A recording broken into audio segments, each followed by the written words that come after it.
Et bonjour à tous. Voilà, je me présente, je m'appelle Michel, je suis un garçon de Tarbes. Voilà. Alors, par le moyen de cette vidéo, ce que je voudrais faire, c'est vous témoigner de ma vie transformée, de ce que le Seigneur a fait dans ma vie. Voilà, la Bible dit que lorsqu'un malheureux crie, l'Éternel l'entend, et j'ai été ce malheureux, j'ai été ce malheureux. Mais la suite du verset nous dit que il le sauve, et il le sauve de toutes ses détresses. Et ma détresse, elle était immense, elle était insurmontable. J'étais dans l'incapacité de pouvoir gérer ma vie jusque-là. Voilà. En un mot, j'ai grandi dans un endroit où c'était vraiment la misère. C'était vraiment la misère. Si vous voulez, là où j'ai grandi, ce n'était que des drogués qu'il y avait. Alors, je ne me cherche pas d'excuses, loin de là. Vous l'aurez compris, ça a été ma vie. Toute ma vie, je n'ai fait que consommer de la drogue et d'en vendre. Alors, quand j'étais plus jeune, ouais, on dira que j'ai commencé par les drogues douces, comme on dit. Mais je voudrais vous dire que la drogue douce n'existe pas. La drogue, c'est la drogue, point final, tout simplement. Alors, voilà, je dirais qu'en grandissant et en vieillissant, on dira que j'ai pris du galon. Alors, ce que j'ai fait, c'est que j'étais mon propre chef. Et ça fait que, voilà, j'ai commencé à trafiquer des drogues un peu plus dures, on dira. J'ai commencé par consommer héroïne, cocaïne et toutes sortes de drogues. Et voilà, alors ce qui fait, c'est que ça vaut tellement cher. Alors ce que je faisais, je traversais les frontières. Je traversais les frontières, Belgique, Amsterdam, j'allais en Espagne, j'allais un peu de partout. Et alors je ramenais de quantités d'héroïne chez nous. Et puis voilà ce que je faisais, je la mettais en condition et je vendais. Je vendais, mais plus je vendais, plus je consommais, plus je m'enfonçais. En vérité, si vous m'aurez vu, j'étais un pauvre misérable. Un pauvre misérable au fur et à mesure des années. C'était lamentable ce que je vivais. Vous m'aurez vu, vous aurez dit, ouais, ce garçon, il va mourir. Et c'est ce qui était en train d'arriver. Et puis voilà, ça a été ça ma vie pendant des années. Et puis un beau jour, mon frère qui s'appelle Christou, il était venu chez nous, lui, il avait rencontré le Seigneur, il avait rencontré le Seigneur. Il était là, je me souviens, j'étais avec mon père, et il était là en train de nous exposer le bonheur et la joie qu'il avait d'avoir rencontré le Christ. Alors certes, il avait un bonheur affiché sur son visage, mais il n'empêche que pour moi, ce qu'il était en train de nous dépeindre et nous décrire, c'était simplement imaginaire, quoi, parce que moi, je ne croyais pas du tout en Dieu. Puis voilà que les années ont passé, et puis moi, j'étais toujours dans l'héroïne, toujours dans la drogue pendant toutes ces années. Et un beau jour, je rends gloire à Dieu parce que voilà, j'apprends qu'il y avait une mission pas loin et il y avait mes cousins. Alors j'avais envie de les voir. Ce que je fais. Alors je me dirige vers ce terrain et voilà, je rentre dans cette mission. Je passe juste à côté de ce chapiteau et je gare ma voiture et j'étais peut-être à 150 mètres, j'étais au loin. Et je me souviendrai toujours de ce jour-là, j'avais les poches remplies de doses d'héroïne prêtes à vendre. Puis voilà, je suis là et puis je regarde cette réunion se dérouler. J'entendais des gens qui chantaient des cantiques, des gens qui témoignaient.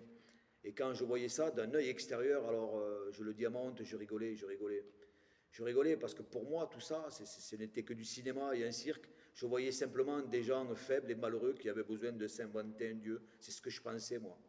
Et puis, à un moment donné de la réunion, il y a un garçon qui est monté sur l'estrade et il était en train de témoigner de sa foi, de ce que le Christ avait fait dans sa vie. Et il disait que Jésus l'avait délivré de telle et telle et telle chose. Et puis, moi, je regardais ça d'un œil extérieur et je rigolais, voilà.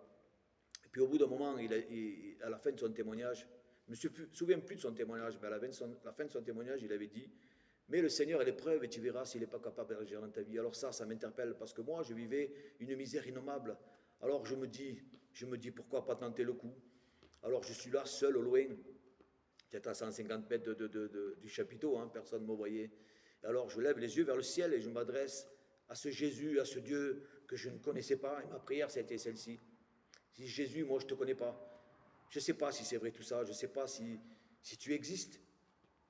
Mais alors, oui, je veux faire comme ce garçon, il a dit là-bas. Il a dit que je pouvais te mettre à l'épreuve et qu'alors je verrais ta main agir dans ma vie. Alors je fais cette fameuse prière et puis voilà que je rentre chez moi. Et vous savez quoi? Voilà, je rentre chez moi et je me couche. Alors, pour le commun des mortels, quand il se couche, il finit par s'endormir. Et certes, moi aussi, je finissais par m'endormir, mais en vérité, tous les 3-4 heures, je me réveillais parce que le manque d'héroïne me réveillait. C'était atroce ce que je vivais. Pour que vous compreniez un peu ce que je vivais tous les jours, dans mon sang, c'était comme si j'avais de l'acide qui coulait. Quand j'avais rien, j'avais des spasmes musculaires, mes muscles bougeaient tout seuls. C'était atroce, une douleur atroce.